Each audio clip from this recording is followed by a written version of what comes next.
Bugün sabah ile visali yardan bana bir haber var, inceden ince.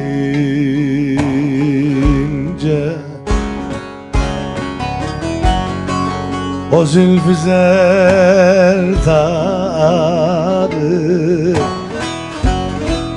hayal yardan bir boy eser var, hele inceden ince.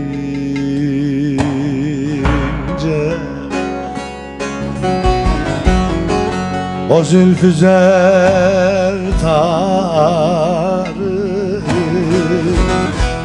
hayal yardan bir boy eser var, oğul inceden ince. Salonda biraz çanı açalım.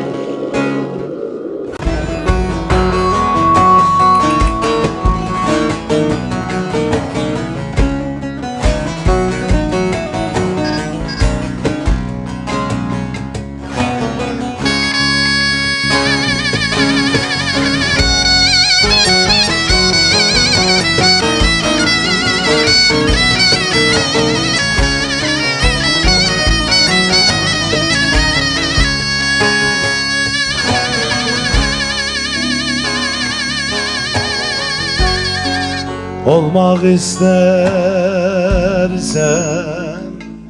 ama muhabbet vezir,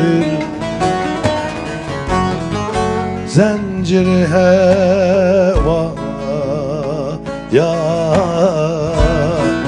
gel olmak esir. Eğer aşıksan ama hele gel şu bezme gir, gör bak ki neler var, inceden ince.